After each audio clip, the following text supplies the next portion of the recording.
అద్భుతమైన వీడియోలు ఖడ్గం మినిస్ట్రీ అనే ఈ ఛానల్లో బైబిల్కి సంబంధించిన ఇలాంటి లేటెస్ట్ వీడియోస్ అప్డేట్స్గా వస్తాయి. ఈ ఛానల్ని సబ్స్క్రైబ్ చేసుకుని వాళ్ళు సబ్స్క్రైబ్ చేసుకోండి, తెలియని వారికి షేర్ చేయండి.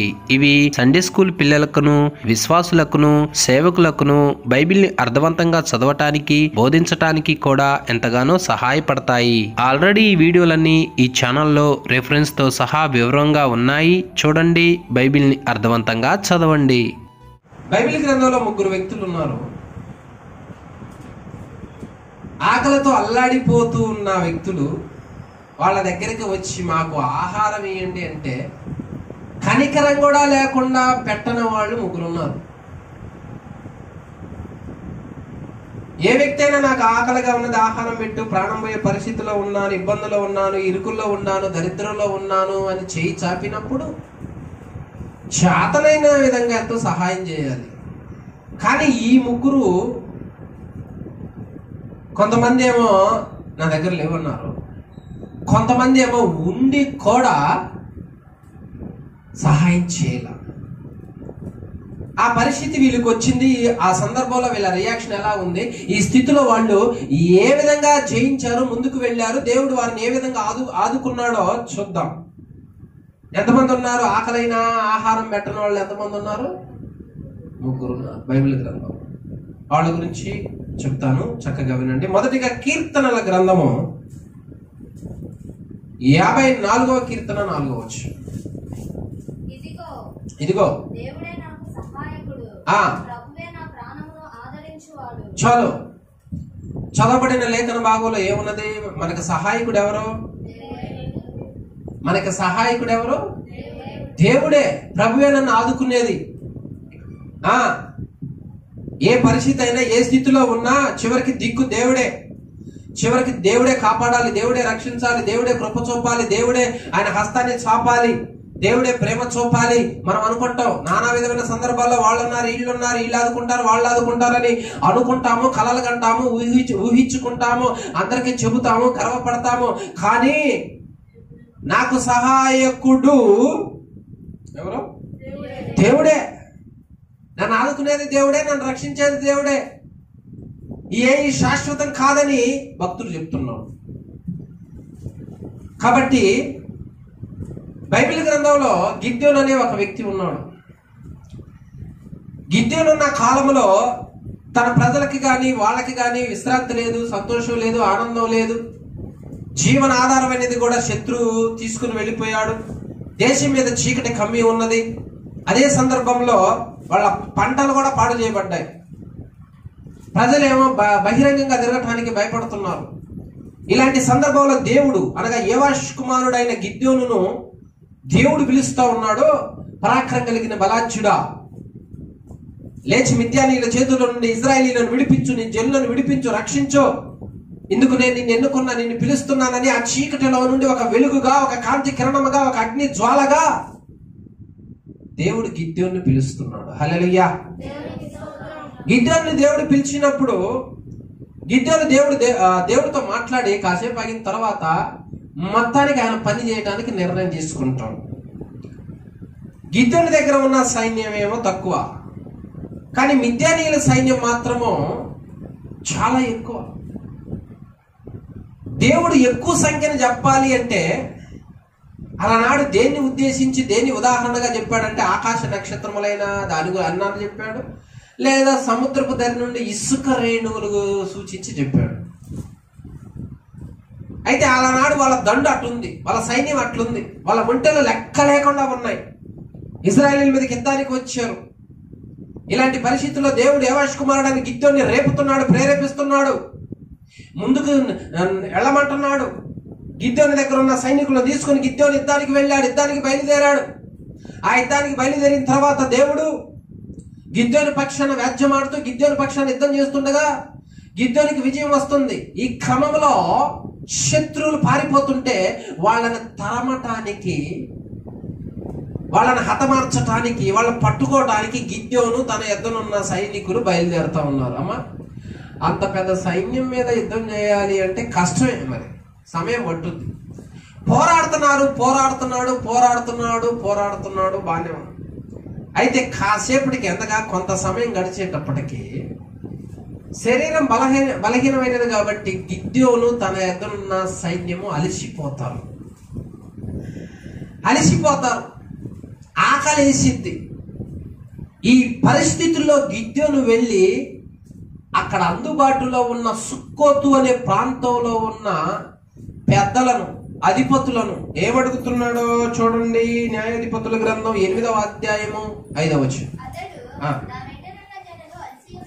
అతడు నా వెంటనున్న జనులు అలసి ఉన్నారు, ఆహారమునకు రొట్టెల వారికి దయచేయడి.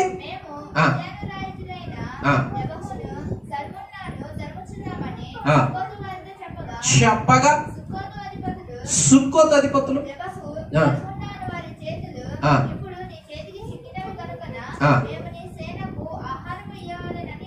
చూసావా, గిద్యోను ఎవరి మార్గంలో నడుస్తున్నాడో, గిద్యోను ఇప్పుడు ఎవరి యుద్ధాలు చేస్తున్నాడో, దేవుని మార్గంలో నడుస్తున్నాడు, దేవుని పక్షాన యుద్ధం ఆడుతున్నాడు, దేవుని పక్షాన వ్యాజ్యం ఆడుతున్నాడు, పోరాడుతున్నాడు, ముందుకు కొనసాగిపోతా ఉన్నాడు. ఈ పరిస్థితిలో గిద్యోని మీదకి ఏమొచ్చింది అంటే, అమ్మా ఒక అక్కర వచ్చింది, ఒక శ్రమ వచ్చింది, ఒక బలహీనత వచ్చింది, ఒక ఇబ్బంది వచ్చింది. అంటే లేఖనం ఏమంటా ఉన్నదే, దేవుని మార్గంలో నడిచేవాడికి ఎక్కరేంటి, కొదవేంటి, ఇబ్బంది ఏంటి, ఇరుకేందని మనకు డౌట్ రావచ్చు. దేవుని మార్గంలో వెళ్ళే వ్యక్తికి ఏ కొదవ ఉండదు కానీ మనం అనుకోవచ్చు, కానీ అది పొరపాటు. లేఖనం ఏమంటుందో చూడండి. లేఖనం ఏమంటుంది? కీర్తనల గ్రంథం 34:19. కీర్తనలలో 34:19. నీతిమంతునికి కలుగు ఆపదలు అనేకములు. నీతిమంతులకి అనేకమైన ఆపదలు వస్తాయని దేవుడే చెబుతున్నాడు. దేవుని మార్గంలో మీరు వస్తున్నారు, దేవుని మార్గంలో ఉంటున్నారు, పరిశుద్ధులుగా ఉంటున్నారు, రక్షించబడ్డారు. ఆ మార్గంలో ఉన్న మన మీదకి అనేకమైన ఇబ్బందులు, ఇరుకులు, ఆపదలు తటస్థిస్తాయి, వస్తాయి, వచ్చి పడతాయి. అంత మాత్రాన దేవుడు వదిలిపెట్టిన వాడు కాదు, దేవుడు విసర్జించిన వాడు కాదు. ఆ వచ్చిన సందర్భంలో నువ్వు కృంగిపోవద్దు. నువ్వు భక్తి చేస్తున్నప్పుడు నిన్ను ఏలెత్తి చూపించేవాళ్ళు, అవమానించేవాళ్ళు, హేళన చేసేవాళ్ళు, ఎగతాళి చేసేవాళ్ళు, వంక పెట్టేవాళ్ళు, బలహీన పరిచేవాళ్ళు, తప్పుడు సాక్ష్యంగా నీ సాక్ష్యాన్ని అనేకులకు చెప్పేవాళ్ళు అనేకులు. ఈ బాధ నీ మీదకి వస్తుంది, ఈ గాయం నీ మీదకి వస్తుంది. ఎందుకు అంటే దేవుని మార్గంలో ఉన్నావు. లేఖనము నీతిమంతుడికి అనేకమైన ఆపదలు వస్తాయి. నీతిమంతుని అంటారు, వచ్చినంత మాత్రాన వెంటనే పడిపోవద్దు, వచ్చినంత మాత్రాన వెంటనే దేవుని దూషించొద్దు, అవమానపరచొద్దు. దేవుడి మార్గంలో నడుస్తున్నాడు, యుద్ధాలు చేస్తా ఉన్నాడు. కానీ గిద్యోనికి కనీసం తినటానికి తిండి పెట్టేవాళ్ళు కూడా లేరు. ఆ రోజు ఆహారం అవుతుంటే, చేయి చాప అడుగుతుంటే, ఆకలి ఉన్నది ఆహారం అని అడుగుతుంటే సహాయము చేసేవాళ్ళు కూడా ఆ రోజుల్లో కరువు అయిపోయారు. అంటే ఎంత కఠినమైన యుద్ధం జరుగుతుందో కూడా. మనం కూడా భక్తిలో ఎదుగుతున్నప్పుడు మన జీవితంలో కూడా కొన్ని సమస్యలు ఎదురవుతాయి. ఈ పరిస్థితుల్లో నా అనుకున్న వాళ్ళు, సొంత అన్న వాళ్ళు, లేకపోతే స్నేహితులు, అనేకులు, నమ్మకస్తులు ఎవరైనా సరే చేయి దాపినప్పుడు ముఖం సాటేయచ్చు, ఇయ్యకపోవచ్చు, దూషించవచ్చు, అక్కర తీర్చకపోవచ్చు, పరిస్థితులు ప్రతికూలంగా ఉండొచ్చు. ఇలాంటి పరిస్థితులలో ఏం చేయాలి మరి? అమ్మా, దేవుని పక్షాన్ని యుద్ధం చేస్తున్న అంతటి పరాక్రమంతుడికి ఆకలి అవుతుందంటే తినటానికి తిండి ఇవ్వట్లా, పెట్టట్లా, ఎగతాళి చేస్తున్నారు, హేళన చేస్తున్నారు. ఏంటి ఇలా వచ్చింది గిద్యోని జీవితం? గిద్యోని పరిస్థితి ఏంటి ఇలా అయిపోయింది? ఇంత కష్టపడి యుద్ధం చేస్తాను, ఇంత కష్టపడి ప్రార్థన చేస్తాను, ఇంత కష్టపడి పరిచయం చేస్తున్నా, పాల్పొప్పులు పొందుకుంటున్నా, ఇంత చేస్తున్నా కానీ కనీసం నా అక్కర్లో, నా సమస్యల్లో చేయి చాపితే ఆదుకునే దిక్కు లేదు అని మనం అనుకుంటాం. హల్లెలూయా అని మనకు డౌట్ వస్తుంది.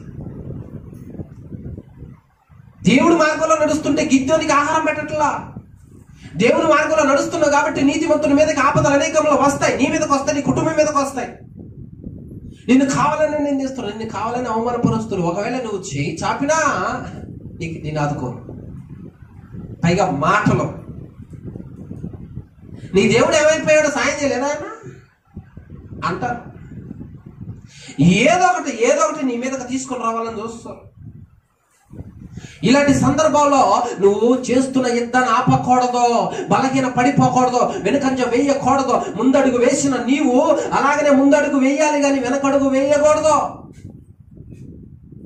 ఇలాంటి పరిస్థితులు మనకు తలెత్తుతాయన్న ఉద్దేశంతోనే గిద్యోని చరిత్రను రాసి పెట్టాడు దేవుడు. అర్థమైందా? నాకేందుకు ఇంత కష్టాలు, నేను బాగానే చేస్తున్నా అంటే ఈ ఆత్మీయ జీవితంలో నీతిమంతునికి అనేకమైన ఆపదలు కలుగుతాయి. నీతిమంతుని ఏదైతే చూపుతారో, నీతిమంతుడికి కనీస సహాయం అని అడిగిన వాళ్ళు కూడా చేయరో కొన్ని సందర్భాలు ఉంటాయి. అంత మాత్రాన దేవుడు వదిలిపెట్టినట్టు కాదు, నిన్ను విసర్జించినట్లు కాదు, నీ వైపు దృష్టి పెట్టనట్టు కాదు. అట్లా అనుకోవటం తప్పు. వాక్య అవగాహన జ్ఞానము లేకపోవడం. దేవుడు చూస్తున్నాడు. ఇలాంటి పరిస్థితి వచ్చినప్పుడు నీ యుద్ధమో బలహీన పడకూడదు, నీ యొక్క పోరాటమో ఆగిపోకూడదు, నీ ఎదుగుదల ముందుకే కొనసాగిపోవాలా. ఈ పరిస్థితుల్లోనే నీవు రోషం పొనాలా. అంతేగా నాకు అక్కర్లా, ఎవరు లేదు, నాకు ఎవరు సాయం చేయట్లేదని చేతులెత్తేయకూడదు, నేను ఎవరు ఆదుకోవట్లేదని నిరుత్సాహపడిపోకూడదు. ఇలాంటి సందర్భంలో కూడా గిద్యోని యొక్క మాట ఎలా ఉందో చూడండి. అక్కడ వినవచ్చు 7వ ఈ హేతువు చేతను జబహును సల్మున్నాను నా చేతికి కనుక అప్పగిస్తే అప్పుడు నూర్చు కొయ్యలతో కంపలతో మీ శరీరాలనే పొలం కనుక దున్నబడుద్దే, నూర్చు కొయ్యలు తర్వాత కంప. అంటే గిద్దోని ఏమంటున్నాడు? గిద్దోని ప్రతీకారము. గిద్దోని ఏమంటానంటే అక్కరలు తీరకపోయినా, ఈ సమస్యలు ఆదుకునే వాళ్ళు లేకపోయినా నా పోరాటాన్ని, నా ప్రార్థనని, నా భక్తిని, నా విశ్వాసాన్ని నేను ఆపను. ఎక్కడి నుంచే లెగుస్తా, ఎక్కడి నుంచి చరిత్ర తిరగ రాస్తా, ఈ పరిస్థితుల్లోనే గెలిచి దేవుడి పక్షాన నిలబడి నన్ను అవమానపరిచారే వాళ్ళ ముందు ఇదిగో మీరు తల దించుకునేటట్టు చేస్తా అంటారు. మరి భక్తి పరులు అంటారు. అన్నప్పుడు నువ్వేం చేయాలా? గెలిచి చూపించి మంచి సాక్ష్యంగా వాళ్ళ ముందు నిలబడితే నోటి మీద వేసుకుంటారు. అంతేగాని ఓడిపోయి అవమానపడిపోయి ఉంటే వాళ్ళు ఇంకా ఎగతాళి చేస్తారు. అక్కరం తీరనంత మాత్రాన, ఆహారం లేనంత మాత్రాన దేవుని అవమానపరచవద్దు. యెహోవా కన్నులు ప్రతి స్థలం మీద ఉన్నాయి, చూస్తున్నాయి. కాబట్టి దేవుడు గిద్యోనికి సహాయము చేశాడా చేయలేదా? చివరికి యుద్ధం అయిపోయిన తర్వాత ఏం జరిగిందంట? దేశం ఏం జరిగిందంట? న్యాయాధిపతులు 8:28 న్యాయాధిపతులు మిద్యానీయులు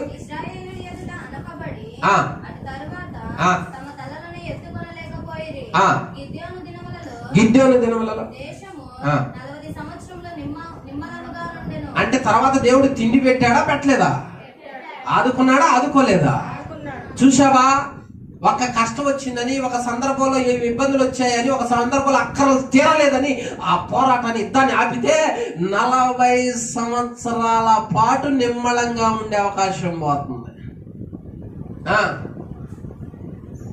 వచ్చింది ఒకసారి ఇబ్బంది, ఒకసారి ఇరుకు, ఒకసారి ఆయాసం, ఒకసారి దుఃఖం, ఒకసారి వస్తే దేవుని నిమిత్తమో ఈ యుద్ధంలో ఆగిపోకుండా ముందుకు కొనసాగితే, ఆ కొంచాన్ని ఓర్చుకుంటే, ఆ నష్టాన్ని, ఆ ఇబ్బందిని, ఆ ఇరుకుని, అదిగో ఆ నిందని భరిస్తే, నువ్వు గెలిచిన తర్వాత నీకు ఇచ్చే ప్రశాంతత, నీకు ఇచ్చే నిమ్మలము, నీకు పెట్టే ఆహారము, నిన్ను పరిచే అభివృద్ధి సంవత్సరాలు, 40 సంవత్సరాలంత పాటు ప్రశాంతత నీకు వదిలిపెట్టాడంట అతనికి.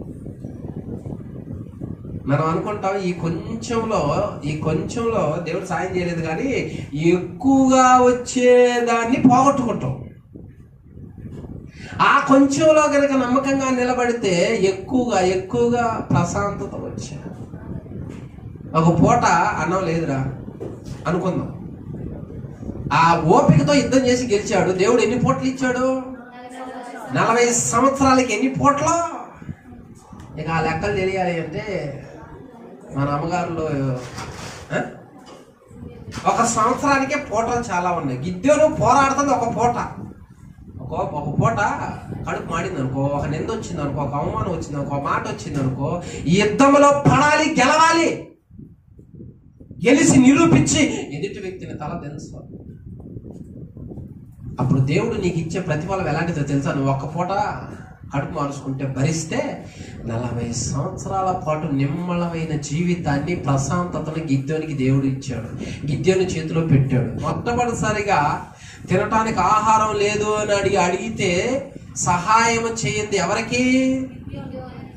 ఆ పరిస్థితుల్లో గిద్యోని నిలబడ్డ తర్వాత దేవుడు అతనికి ఇచ్చింది ఎన్ని సంవత్సరాలు?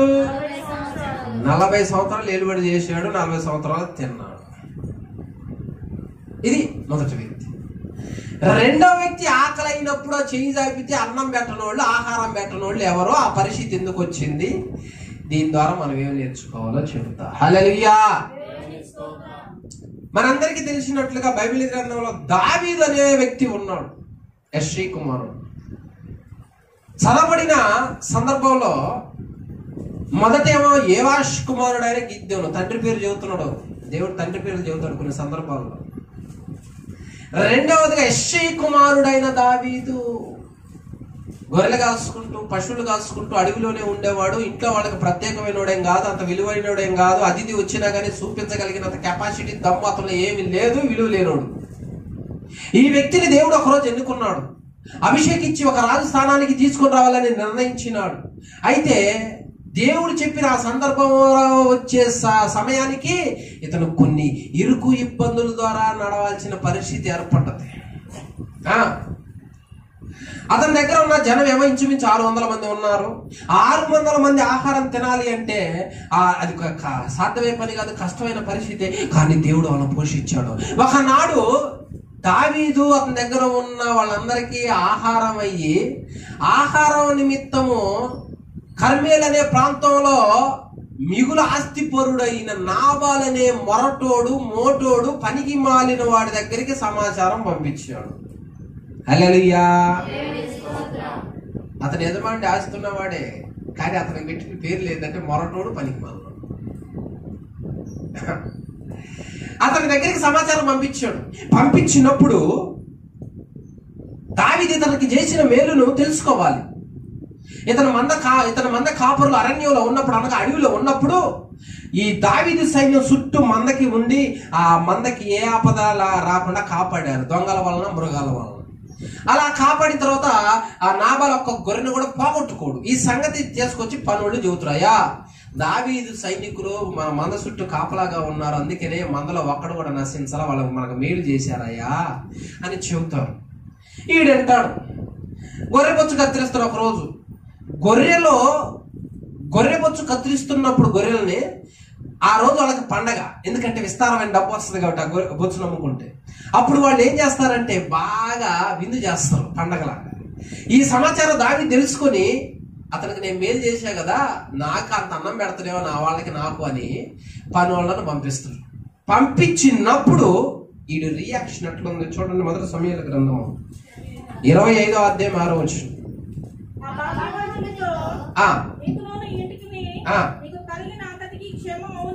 క్షేమమౌనుగా కానీ పలికి ఏమిటది? గొర్రెబొచ్చు కత్తిరిస్తున్నారు సంగతి నాకు వినపడది. ఉండగా చేయలేదు, పోగొట్టుకోలేదు. సాక్షి నీ పని అడుగు చెబుతాడో, కాబట్టి దయచూపయ్యా,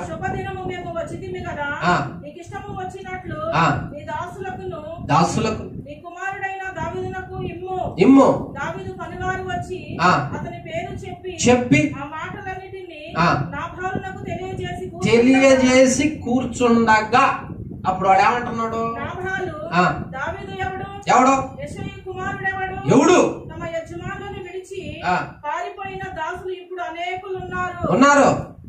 నేను సంపాదించుకొనిన అన్నపానములను నా గొర్రెల బొచ్చు కత్తిరించు వారి కొరకు నేను వధించిన పశువు మాంసమును తీసి నేను బొత్తుగా ఎరుగని వారికి ఇత్తునా అని దావీదు దాసులతో చెప్పగా చూడాడు అట్ట మాట్లాడుతున్నాడు. మొట్టమొదటి వ్యక్తి ఏమో గిద్యోను దేవుని మార్గంలో నడుస్తున్నప్పుడు, యుద్ధాలు చేస్తున్నప్పుడు అతనికి కొన్ని సందర్భాల్లో చెయ్యి చాపిన ఆహారం పెట్టాల, అక్కర తీర్చాల. మన జీవితంలో కూడా కొన్ని సందర్భాలు ఇలా ఉన్నప్పుడు బాధపడవద్దు. అక్కడ ఓర్చుకొని గిద్యోను నిలబడ్డందుకు దేవుడు 40 సంవత్సరాలు అతన్ని నిలబెట్టి దీవించాడు. రెండవదిగా దావీదు నాబాలుకి మేలు చేశాడు. ఆ మేలుకి ప్రతిఫలముగా ఆకలితో ఉన్నాను, అరణ్యంలో ఉన్నాను, నాకు ఓరకొద్దు, నీకు మేలు చేశాను, ఇదిగో నువ్వు ఈరోజు విందు చేస్తున్నావు కదా, ఇదిగో నీకు ఇష్టం వచ్చినంత ఆహారం నాకు ఇవ్వు అని పనివాళ్ళను పంపిస్తే వాడు మాట్లాడుతున్నాడు, దావీదేవుడు యెష్షీ కుమారుడు ఎవడు పడితే నేను ఈయన ఆహారమో అని కఠినంగా మాట్లాడి వాళ్ళని అవమానపరిచి తిరుగు ముఖంగా వచ్చేటట్టు చేశాడు. దీన్ని బట్టి అర్థం ఏంటంటే, ఈ ఎన్నో సందర్భాలలో మనం చాలా మందికి మేలు చేసి ఉండొచ్చు, సహాయం చేసి ఉండొచ్చు మనకు చేతనైనంత విధంగా. అది మాట సహాయమో, చేతల సహాయమో, నానా విధాలైన సహాయమో సహాయపడి మనం ఉండొచ్చు. కానీ కొన్ని సందర్భాలలో మనం చేసిన మేలుకు మేలు రాకుండా ఆదుకోకపోగా మనల్ని అవమానపరిచే సందర్భాలు ఉంటాయి. మనం చేసిన మేలుకు ప్రతిగా కీడు చేసే సందర్భాలు వస్తాయి. మనం చేసిన మేలును మర్చిపోతారు, మనం చేసిన మేలును జ్ఞాపకం చేసుకోరు, ఏలెత్తి చూపుతారో. చేసినంతసేపు బాగానే ఉన్నారు, చేసిన తర్వాత నిర్లక్ష్యం వహించారు, అవమానపరుస్తున్నారో. బాధపడవద్దు. నువ్వు ఎన్ని సందర్భాల్లో ఎంతమందిని ఆదుకున్నావు, ఎంతమందికి చేయి చాపావు, ఎంతమందిని రక్షించావు, ఎంతమందిని కాపాడావు, ఎన్ని కుటుంబాలను ఆదుకున్నావు. కొన్ని సందర్భాలలో నీకు సహాయం వాళ్ళు చేయరు, కొన్ని సందర్భాల్లో నీ మేలును మర్చిపోతారు, నిన్ను ఆదుకోరు. నువ్వు చెయ్యి చాపి అడిగినా వాడు కనికరించరు. ఇలాంటి స్వభావం కలిగిన వాళ్ళు ఉంటారు, ఇలాంటి స్థితులు వస్తాయి, ఈ పరిస్థితులు వస్తాయి. అందుకే దేవుడు ఏమన్నాడు చూడండి, రూతు గ్రంథము 2:12. దేవుడు ఏమంటున్నాడు? రూతు గ్రంథము 2:12. యెహోవా చూసావా, యెహోవా నీవు చేసిన దానికి ప్రతిఫలము ఇస్తాడు. కాస్తంత ఓపిక పట్టు, కాస్తంత ఓర్చుకో, కాస్తంత తట్టుకో. అంతటితోనే అయిపోలేదు, అంతటితోనే చనిపోలేదు, అంతటితోనే కృంగిపోలేవద్దు, అంతటితోనే భక్తి వదులుకోవద్దు.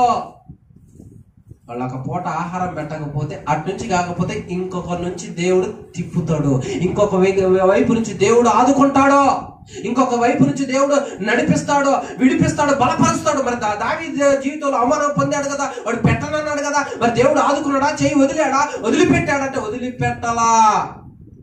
మొదటి పాయింట్లో గిద్దెను వదిలిపెట్టలా, రెండవ పాయింట్లో దావీదుని వదిలిపెట్టాలా. ఇప్పుడు చూపిస్తా. నాబాలు భార్య పేరు అబీగయీలు, తెలివి కలదా, సుబుద్ధి కలిగింది. మొదటి సమూయేలు గ్రంథం 25 చూడండి. అబీగయీలు ఎవరితో చెప్పట్లా? ఎందుకు చెప్పట్లా? ఆయన అట్లే మొరటోడు, వద్దంటాడు. ఏమో కూడా ఆయన మాటకి వినదనుకో, కత్తి వస్తుంది ఇంటి మీదకి. ఏమొస్తుంది? కత్తి వస్తుంది. ఇంకా ఎప్పుడు టీవీ ముందు కూర్చునేది కాదుగా. తెలివి కాదు, ఇంత తెలివి కల, సుబుద్ధి కలిగింది. ప్రమాదం వస్తుంది అనగానే పసిగట్టింది. వెంటనే ఇంత ఆయనకి చెప్పకుండా త్వరపడి ఎన్ని రొట్టెలు? అబ్బబ్బా, ఏం చేపించింది అప్పటికప్పుడు తయారీ. తిత్తులను ఎన్ని? అబ్బా, ఒక గొర్రెక మనందరం 3 పూటలు తినొచ్చు. అంత మాంసం. సుబుద్ధి కలిగిన స్త్రీ చూడు ఏం చేస్తుంది అక్కడ. వెంటనే 200 రొట్టెలు, 2 ద్రాక్ష రసపు తిత్తులు, వండిన 5 గొర్రెల మాసుయ. ఒక గొర్రెని మొత్తం సిద్ధం చేయాలంటే ఎంత టైం పట్టాలన్నా గడ్డ పట్టుద్దా? 5 గొర్రెలు తయారు చేసింది. 5 గొర్రెలు తయారు చేసింది, 200 రొట్టెలు చేపించింది, ఇంకా 5 మాణిక్యుల వేయించిన ధాన్యమును 100 ద్రాక్ష గెరలను 200 అంజూరపు అడలను గాత్రముల మీద వేయించి అప్పటికప్పుడే ఈడు ఎంత వేగం! ప్రమాదం రాకమునిపై తెలివి కలిగి ఉండమ్మా. ప్రమాదం రాకముందే సుబుద్ధి కలిగి ఉండు. ప్రమాదం రాకమునిపే, కుటుంబంలో నష్టం శాపం రాకమునిపే తెలివి కలిగి ఉండు. ఎందుకంటే భార్య భర్తలో సగా ఒక వాళ్ళిద్దరూ ఏక శరీరం, అవునా? ఇప్పుడు నాబాలు తప్పు చేశాడు, దావీదు వచ్చి నాబాలులే చంపాలి కదా, మరి ఏమెందుకు ఇంత తొందరపడుతుందంటే ఆయనలో నేను సగం, మేము ఒకటి ఇద్దరం కాదు కదా, ఆయన పక్షాన్ని ఇప్పుడు నేను వెళ్ళాలా. అందుకని గబగబగా బయలుదేరి అవన్నీ గార్ధబొమ్మల మీద వేసి ఇక తీసుకొని వెళ్తుంది. భయంతో తీసుకొని వెళ్ళి దావీదు కనపడగానే ఏం చేసింది? అబీగైలు దావీదును కనుగొని దిగి చేసి ఒక తెలివి కలిగిన మాట అంటది. ఏందాడా? ఏమని? ఏలినవాడా, చూసావా ఏమంటుందో? ఈ తప్పెవరిది? వేసేసుకోపా వాడినే, వాడు తప్పే. అవకాశం దొరుకుతుంది, ఎప్పుడు దొరుకుతుంది కానీ చూస్తున్నా. వాడిని ఎవడు కొడతాడు, వాడిని ఎవడు చంపుతుడు, వాడిని ఎవరు ఇబ్బంది పెడతారని చూస్తున్నా. అవకాశం దొరికింది, పోయా చెన్నింటికి పోయే అవకాశం రావటంలా అనేవాళ్ళు కూడా ఉన్నాం. మరి అట్టాగిన భర్తను చంపేది ఎంత ఘోరమైన పరిస్థితి ఈరోజు దినాల్లో ఉంది. ఆ దినాల్లో చూడు ఎట్టుందో. ఈ దోషం నాది. ఇప్పుడు ఒక నాబాల్ నుంచి సహాయం రాలా, కానీ ఎటు నుంచి వచ్చింది? ఒకవైపు కాకపోయినా మరొక వైపు నుంచి దేవుడు ద్వారాలు తెరిచి నీ అక్కడికి సరిగ్గా ఇయ్యగలడు. హల్లెలూయా! నీ ప్రయాసానికి, నిందకి, అవమానాలకి ఆయన ప్రతిఫలం ఇవ్వగలడు. అన్ని తెచ్చి బతిలాడి వెళ్ళిపోయింది. కావాల్సింది తెచ్చిపెట్టాడు దేవుడు. కనుక రెండవ వ్యక్తి దావీదు. మేలు చేశాడు, అవమానం పొందుతున్నాడు. ఆ సమయంలో ఆకలి అన్నా కానీ పెట్టట్లా, అవమానిస్తున్నారు. కానీ తట్టుకుండా కానీ దేవుని అవమానపరచలా, ప్రార్థన ఆపల, వాక్యాన్ని ఆపల, దేవుని గనపరుస్తున్నాడు. అందుకని దేవుడు ఇటు నుంచి కాకపోయినా మరొక వ్యక్తిని ప్రేరేపించి తీసుకుని వస్తున్నాడు. నీకు కూడా దేవుడు అట్టి కృపనిచ్చును గాక. ఆమేన్. హల్లెలూయా. ఎన్ని పాయింట్లు అయినాయి? ఎన్నైనాయి? 2 వ్యక్తులు అన్నం అడిగితే పెట్టలా, కానీ ఆ స్థితిలోనే దేవుడు వాళ్ళు ఏం చేశాడు? బ్లెస్సింగ్. ఒకవైపు నుంచి కాకపోయినా మరొక వైపు నుంచి దేవుడు వాళ్ళని దీవించాడు. ఇక చివరిగా బైబిల్ గ్రంథంలో ఆకలి అంటే అన్నోళ్ళు ఎవరు? 3వ వ్యక్తి. అమ్మా నేను అడిగినప్పుడు అట్ట మాత్రం అన్నమాట. పెద్దగా నేనేం అడగలేదు, దమ్ బిర్యానీ అడుగుతా. అంత ఆశలు మనకి ఏమంటావు? 10,000 కానుక అడుగుతాను నేను. ఎప్పుడైనా చిన్నయ్య మనం అడిగేది, పెద్ద మేము. హల్లెలూయా. ఇంకా మహా అయితే ఏమని అడుగుతా, మీ పిల్లలు దీవించబడతామా, 1 ఎకరం నా చేతి మీద రాయండమ్మా, పట్ట అయ్యింది అన్నాను. అంత చిన్నగా తీర్చకపోతే ఎట్లా? లేకపోతే ఒక షెడ్ రాసి మనం అడుగుతాం, అంతేగా. అంతేనా? మధ్యలో తల్లి నాకేడున్నాయి అంటావా? నేను అడగతలకి అంటావా? మరిదాస్ గారు. హల్లెలూయా. నాకేడున్నాయి కాదు, నీకు ఉన్నాయి ఇస్తాడు దేవుడికి, అంతే. ఆమేన్. ఎన్ని పాయింట్లు అయినాయి? 2. 3వ వ్యక్తి చూడండి, మొదటి రాజుల గ్రంథం 6వ అధ్యాయం 25.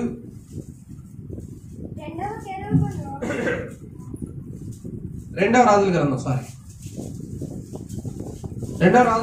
6:25. అప్పుడు షోమ్రోనులో గొప్ప క్షామం కలిగి ఉండగా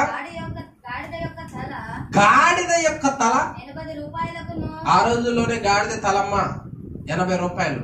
అరపావు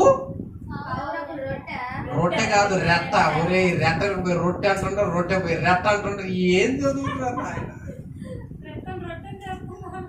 ఎందుకు రెట్ట మార్చుతున్నారు? తర్వాత రొట్టె, అరపావు పావురపు రొట్టె. రొట్టెలు తింటానికి ఈ రోజు రొట్టె పెడుతున్నా కదా. పావురపు రెట్ట అంటే అదొక పండు, కాయ, పందులు తినేదన్నమాట, దాని పేరు అది. అర్థమైందా? రెట్ట ఏం చేసుకుంటారు మన వాళ్ళు? రెట్ట ఏం చేసి పావురం రెట్ట ఏం చేసుకుంటారు? ఆకలితో ఉన్నవాడు పందులు తినే కాయ అది. అంత హీనమైంది కూడా అంత రేటు బలికింది అంటున్నాడు అక్కడ. అమ్మబడెను. ఇదే పరిస్థితిలో తినడానికి తిండి లేదు, పేదోళ్ళు ఉంటారుగా మనకు లెక్క. ధనవంతులు అయితే వాళ్ళ రేంజ్ లో కొనుక్కొని తినేవాళ్ళు, పేదోళ్ళు ఉంటారు కదా, ఆ పరిస్థితులు ఏం చేయాలి అర్థం కావట్లా. వర్షాలు పడట్లా, కరువు అయిపోయింది, తినడానికి తిండి లేదు, పశువులు అల్లాడిపోతున్నాయి, పేదోళ్ళు మరణిస్తా ఉన్నారు. ఇదే పరిస్థితుల్లో ఇద్దరు తల్లులు మాట్లాడుకున్నారు, అమ్మాయా నీకు ఒక పిల్లగాడు ఉందో నాకు ఒక పిల్లగాడు ఉంది, ఈ రోజుకి ఏమో ఈ నొట్ట చేసుకుని మంత్రం తిందాము, రేపేమో మా వాడు నొట్ట చేసుకుని తిందామని ఒప్పందం చేసుకుని ఒక నొట్ట చేసుకుని తింటారు మొత్తానికి. ఇక రెండో రోజుకి వాడు అయిపోయింది, ఈ రోజు భోజనానికి రెండో రోజుకి నీ కొడుకుని ఇద్దరు వంట చేసుకుని తిందామంటే ఆమె ఇట్లా ఏమకేమో ఆకలేస్తుండే. అందుకని రాజుగారు నడుస్తూ వస్తా ఉంటుంటే రాజా అని కేక పెట్టిద్దమ్మా. చూడు అక్కడ ఎట్లా 27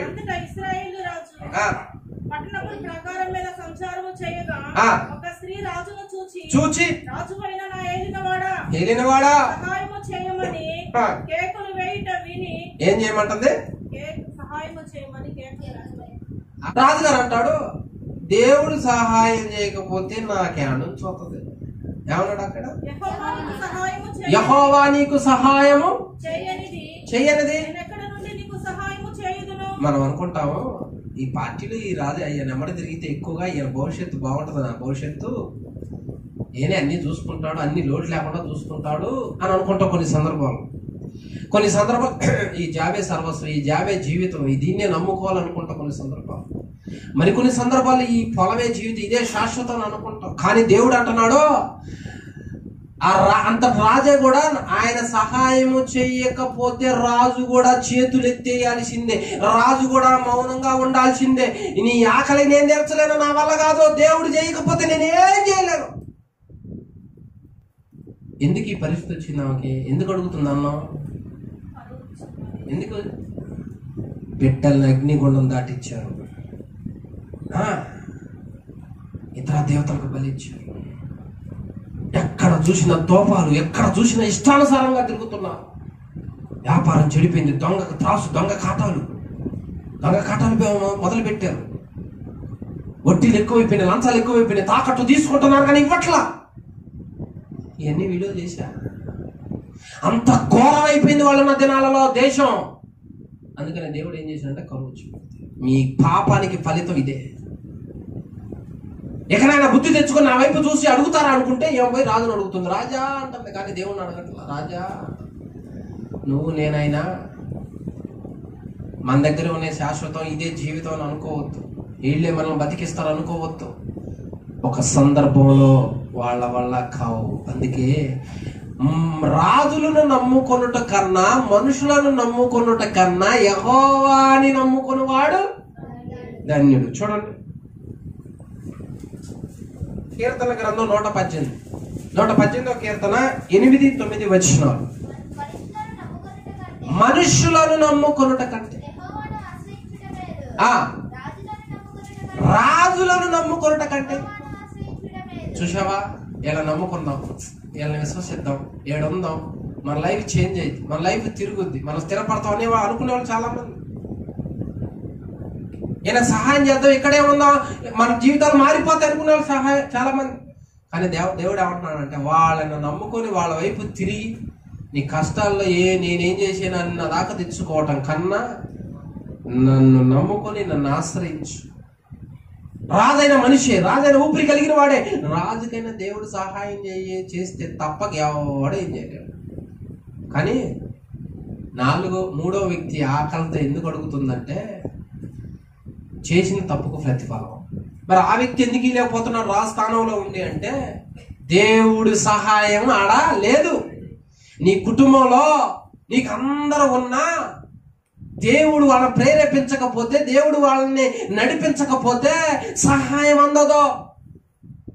సమస్తం ఆయన స్వాధీనంలో ఉన్న, సమస్తం ఆయన చేతిలో ఉన్నాయి. పెట్టాలన్నా ఆయన, పెట్టకుండా ఉండాలన్నా ఆయనే. ఆపగలిగే శక్తి ఉన్నది. అంతేగాని తన బిడ్డలు మాత్రం ఆయన చేయి వదలడం.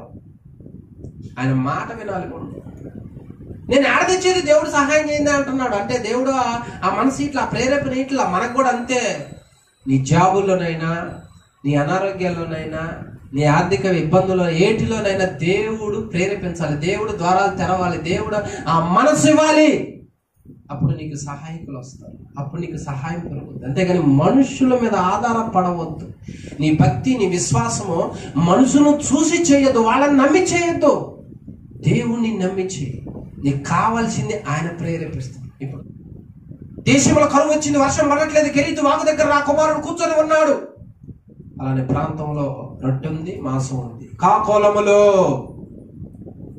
అనగానే ఆయన మాట విని తీసుకొచ్చి అక్కడ పెట్టిపోయింది. హల్లెలూయా. ఆ సందర్భంలో ఏలియా మనుషుల మీద ఆధారపడలా, రాజుల మీద ఆధారపడలా. పలుకుబడి ఉంది, కెపాసిటీ ఉంది, కదిలించగలిగే దమ్ముంది ఆ రోజుల్లో ఆయనంటే. కానీ వాళ్ళ దగ్గరకు పోయినాం అనుకో, నీ దేవుడు పెట్టలేకపోయాడు నా దగ్గరకు వచ్చావు, నీ దేవుడు పోషించలేకపోయాడు నా దగ్గరకు వచ్చావు. ఒక్కొక్క వ్యక్తి అన్ని తింటాడు కానీ తృప్తి ఉండదు. ఎందుకు? దేవుడు ఏది ఇచ్చినా తృప్తిపరుస్తుంది. ఇక దేవుడు లేకుండా అన్నీ ఉన్నా వేస్తే, దేవుడు సహాయం చేయకుండా ఎవరు సహాయం చేయటం కుదరదు. మనం ఏం చేయాలి? ఎవరి మీద ఆధారపడాలి? అందుకే నీ సమస్యలు, నీ కష్టాలు, అయ్యా ఈ బాధలున్నాయి, ఈ కష్టాలు ఇదిగో నీ మీద ఆధారపడుతున్నా, నాకు సహాయం చేయ, గుప్పిలి విప్పు, కృపచూపయ్యా నీ అడిగినప్పుడు ఎవరిని నడిపించాలో, ఎవరిని ప్రేరేపించాలో, ఎవరి ద్వారా కార్యం చేయాలో ఆయన ప్రేరేపిస్తాడు, ఆయన నడిపిస్తాడు. హల్లెలూయా, హల్లెలూయా. అర్థమైందా? దేవుడి సన్నిధిని వదిలిపెట్టుకుని వాళ్ళని నమ్ముకుని వెళ్తే కాస్త డబ్బు వస్తుంది, పలుకుబడి వస్తుంది. తిరిగినవనుకో నువ్వు దేవుని మీద ఆధారపడట్లా, మనిషి మీద. రేపు వాడు తిప్పి పొరుస్తాడు, ఏదైతే చూపిస్తాడు, దిక్కులే అతను నేనే అదతల్లే అంటాడు. ఎందుకు నిందలు, అవమానం? వాళ్ళని కాదు నమ్ముకోవాల్సింది. మనుషులు నమ్ముకున్నట కన్నా, రాజులు నమ్ముకున్నట కన్నా యెహోవాని ఆశ్రయించు. యెహోవా దగ్గర ఆశ్రయించండి. ఆయన దగ్గరకు వచ్చి గోదాడు, అడుగు, ఎక్కడ ఉంది సాయం చేయమని. అప్పుడు దేవుడు ఏం చేస్తాడంటే నీ అక్కర్లో ఏం చేస్తాడు? తీరుస్తాడు. దేవుడు అన్యాయం చేయడు. ముగ్గురు వ్యక్తుల గురించి చెప్పా. ఒక వ్యక్తి దేవుని మార్గంలో నడుస్తూ అభివృద్ధి చెందుతూ యుద్ధాలు చేస్తుంటే, ఆకలి అయితే అన్నం పెట్టనంటే ఎగతాళి చేసి పంపించారు గిద్దోన్ని. కానీ గిద్దోను భక్తి, దేవుని అవమానపరచకుండా, దేవుడు నాకు సహాయం చేయట్లేదని దూషించకుండా, దేవుని విధి వదిలిపెట్టి పోకుండా కడుపు మార్చుకుని యుద్ధం చేసి గెలిచాడు. 40 సంవత్సరాలు దీవిచ్చాడు అతను. ఒక పూట కడుపు మార్చుకుంటే 40 సంవత్సరాలు ఇచ్చాడు. రెండవ వ్యక్తి దావీదు. చేసిన మేలు చేస్తే కీడు చేశాడు, అవమానించాడు. అలాంటి వ్యక్తి దేవుడు అతను పొందుకున్న అవమానానికి, నిందకి మరొక వైపు నుంచి సహాయం చేసి తీసుకొచ్చాడు దేవుడు. మూడో వ్యక్తి ఆకలయ్యా అని అడుగుతున్నాడు. ఎందుకు అడుగుతున్నాడు అంటే, తప్పు చేసి దేవుని శిక్షను తీసుకుని వచ్చినప్పుడు ఈ పరిస్థితి వచ్చింది.